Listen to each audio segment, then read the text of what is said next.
நீ கையில் என்ன போட்டிருக்கப்பா அப்படின்னு கேட்டேன். ராடா வாட்ச் போட்டிருக்கேன்.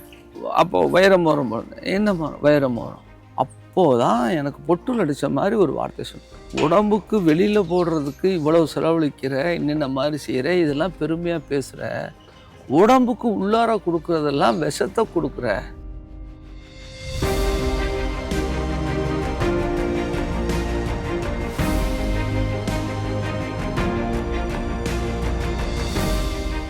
எங்களுக்கு நெடுங்குளம்னு ஏர்போர்ட் பக்கத்தில் அங்கேயும் ஒரு 100 ஏக்கர். இது வந்து மலை சார்ந்த இடம். அதாவது காற்று அற்புதமாக வரும், அப்படி ஒரு இடம்.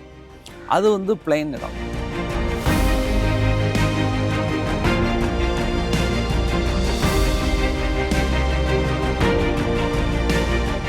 ஒரு மகாராஜா நம்ம தோட்டத்துக்கு வந்தாங்க. அவங்க வரும்போது வந்து பார்த்துட்டு ரொம்ப எல்லாம் சந்தோஷமாக இருக்குது, நல்லா இருக்குது எல்லாம் சொல்லிட்டு ஒரு மாதிரி என்னை சிரித்தாங்க.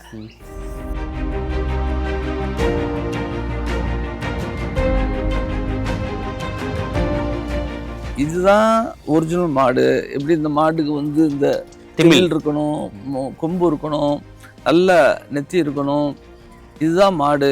நீங்கள் வச்சிருக்கிறதெல்லாம் அனிமல்.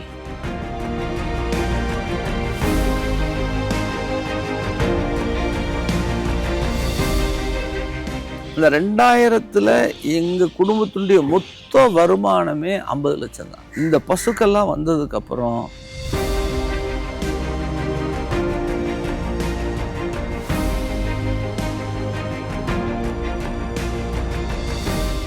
எனக்கு இப்போதைக்கு அப்ராக்சிமேட்டாக மாதம் டெய்லி 300 லிட்டர் பால் வருது. அது வந்து எங்கள் குடும்பம், எங்கள் தாய் பிள்ளைகள், எங்கள் பிஸ்னஸ் அசோசியேட்ஸ், அது போய் எங்கள் கோயில் வாசலை வச்சு சேல்ஸ் பண்ணுவோம். இப்போது இதுலேருந்து ரெவென்யூ அப்படின்னா எங்கள் குடும்ப ஆரோக்கியம் தான் சார் ரெவென்யூ. எங்கள் குடும்பம் ஆரோக்கியமாக இருக்கிறனால நாங்கள் இவ்வளோ ப்ரொடக்டிவிட்டியாக இருக்கோம்.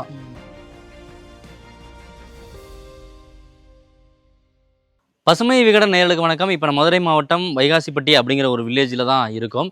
மலையடி வாரத்தில் கிட்டத்தட்ட 200க்கும் மேற்பட்ட ஏக்கரில் இங்கே இயற்கை விவசாயம் செய்கிறாங்க. அதிலும் குறிப்பாக 1000 மாடுகளை இந்த கோசாலையில் வளர்த்துட்டு இருக்காங்க.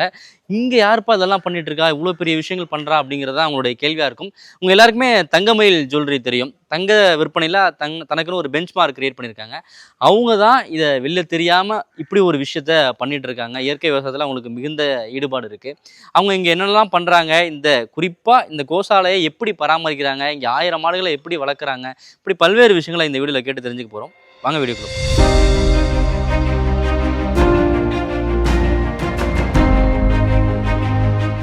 ஐயா வணக்கம். ஹரே கிருஷ்ணா. வணக்கம். மகிழ்ச்சி, மிக்க மகிழ்ச்சி உங்களுடைய நேரத்துக்கு. தங்கமயில் ஜுவல்லரின்றது எல்லாருக்குமே தெரியும், உங்களுடைய பிஸ்னஸ் பற்றி எல்லாருக்குமே தெரியும். இன்னொரு பக்கம் இந்த கிராமத்தில் விவசாயம், மாடு வளர்ப்புன்னு பண்ணிகிட்ருக்கீங்க. இது எங்கேருந்து தொடங்குச்சுங்கய்யா? நாங்கள் எது பண்ணாலுமே கோபூஜையிலேருந்து தான் ஆரம்பிப்போம். கோபூஜை முடித்ததுக்கப்புறம் நான் பல விஷயங்கள் சொல்கிறேன். தாராளமாங்கய்யா, அதை பார்த்துட்டு நம்ம அடுத்து பேச ஆரம்பிக்கலாம்.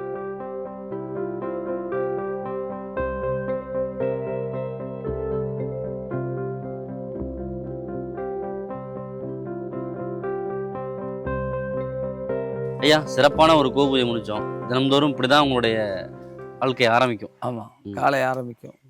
இப்போ பண்ணையை பற்றி பார்க்கலாங்க ஐயா. எப்படி ஆரம்பித்தது? ஒரு பக்கம் தங்க பிஸ்னஸில் பரபரப்பாக போயிட்டுருக்கீங்க, இன்னொரு பக்கம் இயற்கை விவசாயம், மாடு வளர்ப்புன்னு இதை நம்ப முடியாத ஒரு விஷயமா இருக்குது. எங்களுக்கு விவசாய பூர்வீகம்லாம் கிடையாது. எங்கள் பெரியவர் வந்து சொல்லிகிட்டே இருப்பார், விவசாயம் பண்ணணும். நான் வந்து அப்போ வந்து ஆரம்ப காலகட்டத்தில் இதெல்லாம் தேவையில்லைப்பா, நம்ம பொழப்ப பார்ப்போம், விவசாயத்தில் போய் யாரும் ஜெயிச்ச மாதிரி இல்லை அப்படி இப்படின்னு அண்ணன் மூத்தவர். நான் வந்து முட்டுக்கட்டையாகவே இருந்தேன். தவறுதலான புரிதலோட அதை முட்டுக்கட்டையாகவே அவர் வந்து ரொம்ப முயற்சி பண்ணிட்டே இருந்தார். அப்போது ஒரு நாள் என்கிட்ட அவர் கேட்டார், நீ கையில் என்ன போட்டிருக்கப்பா அப்படின்னு கேட்டேன். ராடா வாட்ச் போடுறேன். அப்போது வைரமோரம் போடுறேன். என்னம்மா வைரமோரம்? அது என்ன வைரம்? இப்படி செயின். அப்போ சட்டை என்ன போட்டிருக்கேன், இந்த சட்டை போட்டிருக்கேன், பேண்ட்டு ரேமன்ஸ், இப்படி பிராண்டை பற்றிலாம் பெருமையாக பேசிகிட்டே இருக்கேன். அப்போதான் எனக்கு பொட்டுல் அடித்த மாதிரி ஒரு வார்த்தை சொன்னேன். உடம்புக்கு வெளியில் போடுறதுக்கு இவ்வளவு செலவழிக்கிற, என்னென்ன மாதிரி செய்கிற, இதெல்லாம் பெருமையாக பேசுகிற, உடம்புக்கு உள்ளார கொடுக்குறதெல்லாம் விஷத்தை கொடுக்குற, இது உனக்கு புரியுதா இல்லையான்னு தெரியல. உலகமே அப்படிதான் அப்படிதான் இருக்கு.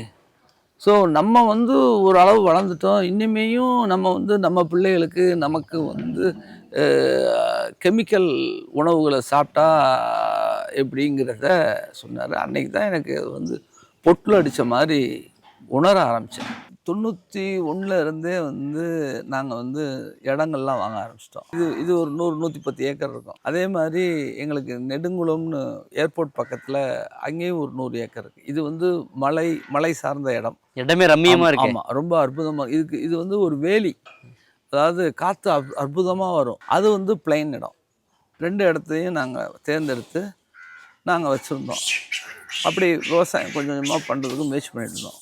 அப்புறம் வந்து ஒன்று ஒன்றா தென்னை மரங்கள் வச்சோம், மாமரங்கள் வச்சோம், புளி மரங்கள் வச்சோம், பல மரங்கள் பூரா எங்கள்கிட்ட மா, பலா, வாழை, சப்போட்டா, சீத்தா, தென்னை, இந்த மாதிரி, அதாவது நெல்லி, பல மரங்கள். ஏன்னா நாங்கள் வந்து ரெகுலர் விவசாயி கிடையாது. ஸோ இதனால் வந்து தான் போக முடியும். அப்போது உருவாக்குனா அதிக காலத்துக்கு நீண்ட கால பயிர்களா வச்சுட்டோம். ஒரு காலகட்டத்தில் 2000 நினைக்கிறேன், அப்போ வந்து நாங்கள் வந்து இஸ்கானில் ஈடுபாடு பண்ண ஆரம்பித்தோம். அந்த பகவான் ஆசீர்வாதத்தால் நாங்கள் வந்து பகவத்கீதை, இஸ்கான், கிருஷ்ணர், இதெல்லாம் நாங்கள் வந்து ஆன்மீகத்தில் நுழையும் போது நிறைய குருமார்கள்லாம் எங்கள் வீட்டுக்கு வருவாங்க. அவங்க எங்கள் வீட்டில் தங்கியிருப்பாங்க. அவங்க கிளாஸஸ் கொடுப்பாங்க. இப்படி பல இதுகள் நடந்துக்கிட்டு இருந்துச்சு. அதனுடைய முக்கியமான நோக்கம் வந்து பகவத்கீதையை தெரிஞ்சுக்கிறது. அதுதான் எங்களுடைய இலக்காகவும் இருந்துச்சு. அப்படி நடந்துகிட்டு இருக்கும்போது ஒரு நாள் ஒரு மகாராஜ் வந்திருந்தார். அவர்கிட்ட நான் வந்து ஒரு கேள்வி கேட்டேன். வைஷ்ய தர்மம் என்றால் என்ன? இதுதான் என்னுடைய கேள்வி. அப்போது அவங்க வந்து என்ன சொன்னாங்கன்னா, முறையான விதத்தில் வியாபாரம் செய்தல், விவசாயம் செய்தல், பசு பராமரித்தல், இது 3 வைஷ்ய தர்மம். இது 3ஐயும் நீங்கள் செய்யணும் அப்படின்னு சொன்னாங்க. ஸோ அந்த ஏற்கனவே என்கிட்ட நிலம் இருந்தது. நான் அதை வந்து அப்போ வந்து பெருசாக ஏதோ பேருக்கு தான் பண்ணிக்கிட்டு இருந்தேன். நிலம் வாங்குறதுக்கு முன்னாடி இந்த ஐடியா இல்லை நிலம் வாங்குறதுக்கு முன்னாடி நிலம் வேணும்னு ஒரு எண்ணம் இருந்தது. வாங்கணும், முதலீட்டின் அடிப்படையில் தான். ஆமாம் வாங்கினோம்.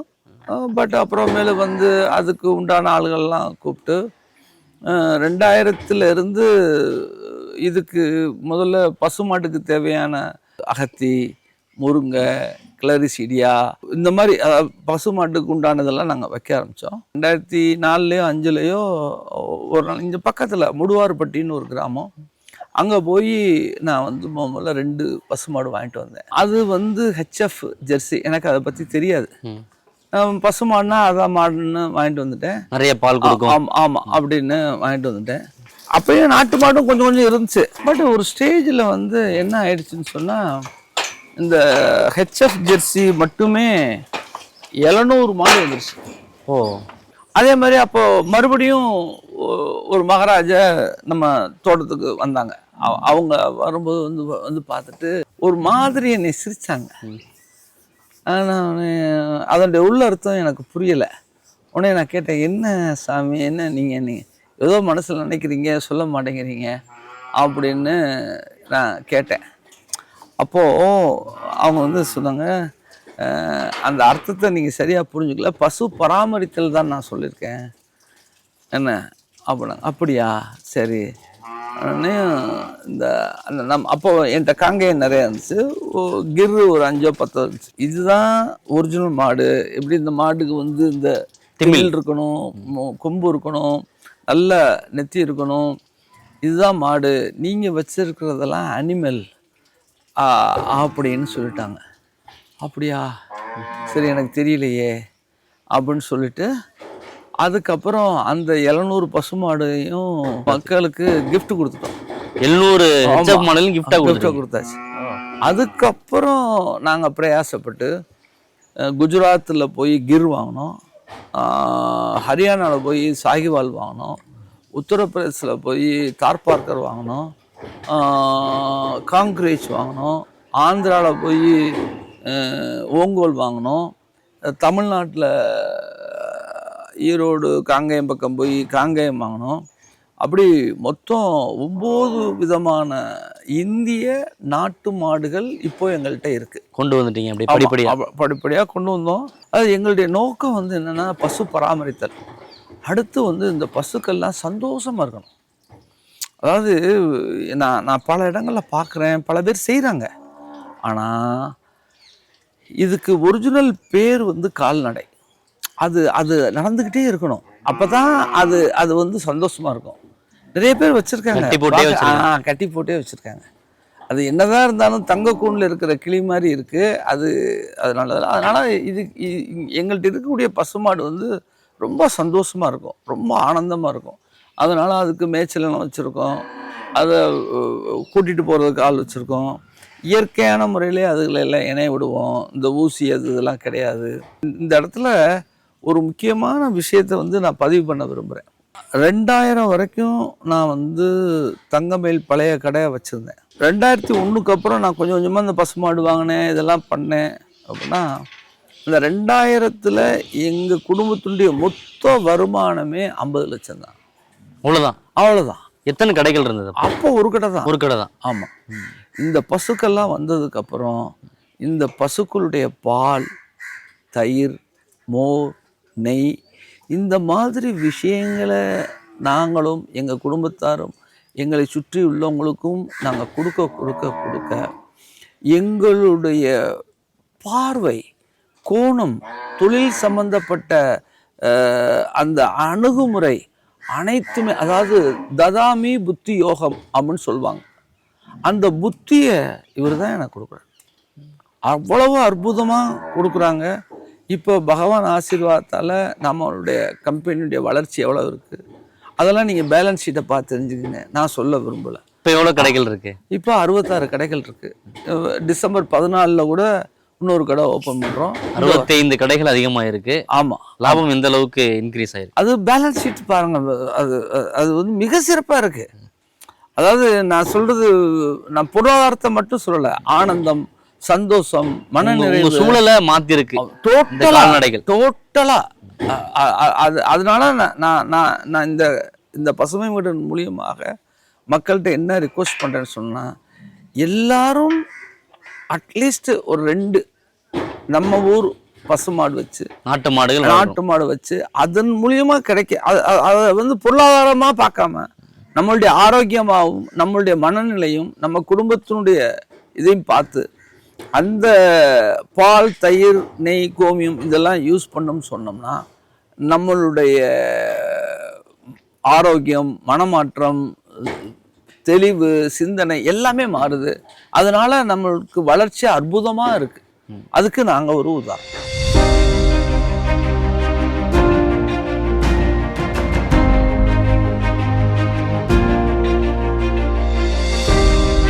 அடுத்து இந்த மாடுகள் வாங்க ஆரம்பிச்சிட்டீங்க இல்லையா? படிப்படியா வாங்க ஆரம்பிச்சு அது லார்ஜ் ஸ்கேல்ல போகும்போது ஒரு 700 மாடு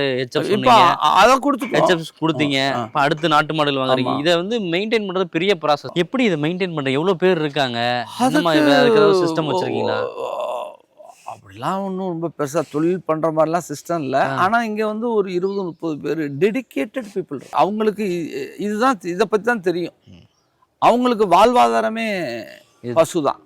ஸோ அதனால் அவங்க வந்து எங்களுக்கு ரொம்ப உண்மையாக இருக்காங்க, ரொம்ப நிறைவாக இருக்காங்க.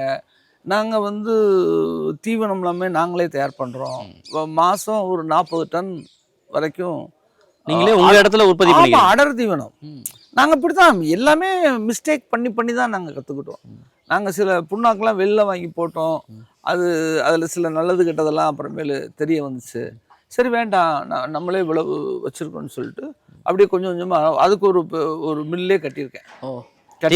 அரைக்கிறது அது பூரா கொண்டு வந்து வாங்கி வச்சு இப்போ வந்து மாதத்துக்கு 40 டன் உற்பத்தி பண்ணி. இதுக்கு மட்டும் போதுமானதா இருக்கா இல்லை வெளியிலேயும் கொடுக்குறீங்க? அதெல்லாம் நாங்கள் பசு பராமரிக்கிறோம். நாங்கள் வியாபாரம் பண்ணல. நாங்கள் வந்து இதில் இருந்து எனக்கு இப்போதைக்கு அப்ராக்சிமேட்டாக மாதம் டெய்லி 300 லிட்டர் பால் வருது. அது வந்து எங்கள் குடும்பம், எங்கள் தாய் பிள்ளைகள், எங்கள் பிஸ்னஸ் அசோசியேட்ஸ், அது போய் எங்கள் கோயில் வாசலை வச்சு சேல்ஸ் பண்ணுவோம். அதெல்லாம் போக டெய்லியே ஒரு 165 லிட்டருக்கு மேலே பால் மிஞ்சுது. ஸோ அதை வச்சு நாங்கள் வந்து நெய் தயார் பண்ணுறோம். அப்புறம் அதில் வரக்கூடிய மோர் வந்து எங்கள் கடை வாசலை வச்சு பசும் மோர் மக்களுக்கு ஃப்ரீயாக கொடுத்துருவோம். அந்த ஏன்னா இப்போ இன்றைக்கி நெய் அப்படின்னு சொன்னாலே மார்க்கெட்டில் அது நெய்யா என்னன்னு எனக்கு தெரியலை. ஏன்னா இப்போ வந்து மார்க்கெட்டில் வந்து க்ரீம் பண்ணி க்ரீம்லேருந்து நெய் எடுக்கிறாங்க. பட் நாங்கள் வந்து ஃபெர்மெண்டேஷன் பண்ணுவோம், பாலை காய இப்போ பழைய முறையில் பண்ணுவோம். இப்போ அந்த முறையே இல்லை. அதனால் எங்கள் நெய் வந்து ரொம்ப அற்புதமாக இருக்கும். எங்கள் நெய் வந்து ஒரு உதாரணத்துக்கு சொல்லப்போனால் ஒரு 10 கிராம் நெய் எடுத்து நீங்கள் விளக்கு ஏற்றுனீங்கன்னா அந்த இடத்துல வந்து 1 டன் ஆக்சிஜன் கிடைக்கும். அவ்வளோ பெரிய பாக்கியமானது. அது இன்னும் நெய் வந்து ரொம்ப நல்லாயிருக்கும். நாட்டு மாட்டு நெய். குழந்தைகளுக்கு நெய்யும் தேனும் டெய்லி கொடுப்போம். குட்டி குட்டி பிள்ளை இருக்காங்களே, பேரன் பேத்தி, நம்ம தாய் பிள்ளைகளுக்கு எல்லாமே வந்து ஒரு நாளைக்கு 2 ஸ்பூன் நெய் உணவில் சேர்க்க சொல்லுவேன். 2 ஸ்பூன் தேனும் நெய். ஆமாம். வேலை மாற்றி இந்த நெய்யெல்லாம் சேல்ஸும் பண்ணுறீங்களா இல்லை எப்படி? அது சேல்ஸும் பண்ணுறோம். நிறைய கோயிலேருந்து வந்து தேடி வந்து வாங்கிட்டு போகிறாங்க. ஓகே. ஏன்னா அவங்களுக்கு யாகம் பண்ணும்போது தேவைப்படுது. ஆமாம், அதுக்காக வந்து சுத்தமான நெய் கிடைக்கிறது இல்லை அப்படிங்கிறதுனால தேடி வந்து வாங்குறாங்க. நிறையா அதை பற்றி தெரிஞ்சவங்களும் நிறையா வந்து வாங்கிக்கிறாங்க.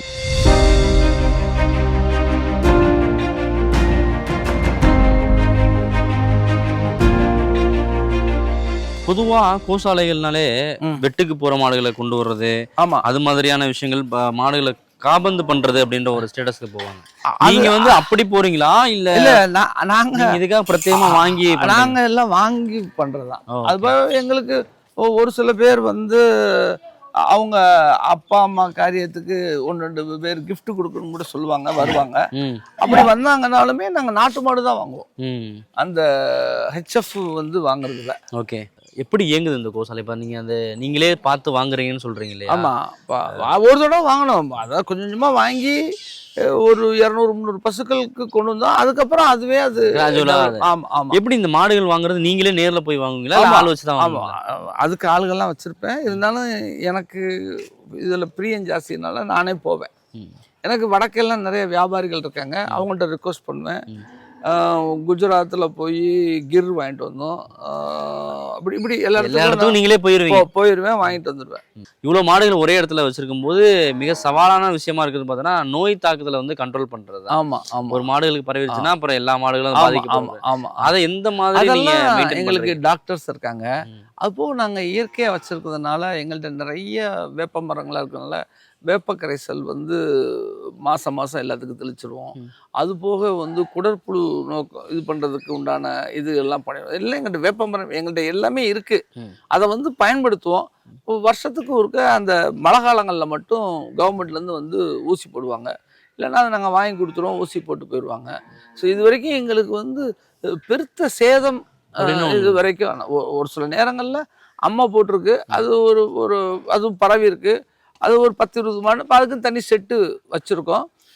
எங்கள் டாக்டர் ஒருத்தர் இருக்கார், அவர் வந்து டெடிக்கேட்டடான டாக்டர். எங்களுக்கு அது மாதிரி எல்லாமே அமையும். அவர் வந்து ஞாயிற்றுக்கிழமைனா இங்கே வந்துடுவார், ஃபுல்லாக இருந்துடுவார். இங்கே எங்களுக்கு உதவியாளர்கள் நிறைய பேர் இருக்காங்க. அவங்க அந்த இதெல்லாம் நோய்வாய்ப்பட்ட பசுக்கள் வைக்கிறதுக்கு உண்டான இடங்கள் தான். ஸோ ப்ரெக்னன்சின்னா அதுக்கு தனி இடம், அது மாதிரி எல்லாமே வச்சிருப்போம். நாட்டு மாடுகள்ங்கிறதுனால நோய் தாக்குதல் பெருசா இருக்கிறது இல்லை அப்படிங்கிற ஒரு அட்வான்டேஜும் இருக்குது. ஆமாம், அட்வான்டேஜ் ரொம்ப இருக்குது. அந்த அதாவது எங்களுக்கு வருத்தப்படுற மாதிரியான ஒரு சம்பவம் இது வரைக்கும் இந்த 20 வருஷம் 25 வருஷத்துல நடந்ததே இல்லை. வந்து நிறைய பொருட்செலவாகும் மாடுகளை. தோராயமா நீங்க இந்த எக்ஸ்பென்ஸ் எல்லாம் எப்படி நீங்க கணக்கு பாக்குறதுன்னு சொல்லிட்டீங்க, இருந்தாலும் ஒரு கணக்கு இருக்குல்ல, இவ்வளவு மாடுகளை பராமரிக்கிறது அது வந்து நம்மளுக்கு எந்த அளவு பண்ண முடியும் அப்படின்றது இருக்குல்ல, அதை கேட்குறேன். அதை எப்படிலாம் பண்றீங்க? அது கணக்கு பாக்குறதே இல்லை. ஓகே, சரி. இதுல இருந்து ரெவன்யூவா ஒண்ணு எடுப்பீங்களா? அது மாதிரி அதை பாப்பீங்க? எனக்கு வந்து டெய்லி 300 லிட்டர் பால் வருது. இப்போ இதுல இருந்து ரெவன்யூ அப்படின்னா எங்க குடும்ப ஆரோக்கியம் தான் சார் ரெவன்யூ. எங்க குடும்ப ஆரோக்கியமா இருக்கிறனால நாங்க இவ்வளவு ப்ரொடக்டிவிட்டியா இருக்கோம். நான் சொல்றது மக்களுடைய பார்வையே வேறையா இருக்கு. பணம் மட்டும் சார்ந்து இருக்கு. பணம் இல்ல, எங்க குடும்ப ஆரோக்கியம், எங்க பிள்ளைங்களுடைய ஆரோக்கியம். இப்போ எங்கள்கிட்ட பார்த்தீங்கன்னா நெல்லிக்காய் அவ்வளோ விளையுது. அதை வந்து நாங்கள் எங்கள் எம்ப்ளாயி கொடுப்போம், எங்கள் ஃபேமிலியில் கொடுப்போம், கஸ்டமருக்கு கொடுப்போம், நெல்லிக்காய் ஜூஸ் கொடுப்போம், மோர். சரி, பெறுவதை காட்டிலும் கொடுப்பதில் ஆனந்தமே. நீங்கள் செஞ்சு பாருங்கள் சார், செய்ய சொல்லுங்க. பகவான் அள்ளி கொடுக்குறார், நம்மளும் கொடுக்குறோம். இன்னொரு பக்கம் இந்த நெல்லிக்காய் அதெல்லாம் சொல்லி மரங்கள் பத்தி பேச வேண்டியிருக்கு. இன்னொரு பக்கம் மாடுகள் தாண்டி மர வளர்ப்பும் நிறைய பண்றீங்க, விவசாயம் என்னென்னலாம் பண்றீங்க இந்த 200 ஏக்கர்ல? மாடுகள் தவிர என்னென்ன விஷயங்கள் பண்றீங்க? தென்னை, மா, பலா, நெல்லி, கொய்யா, சப்போட்டா, மல்லிகை, நெல், வாழை, சீத்தா, இந்த மாதிரி பல மரங்கள், வறட்சி நம்ம ஊர்ல என்ன இருக்கோ அது, புளி, இந்த மாதிரி எல்லாமே வச்சிருக்கோம்.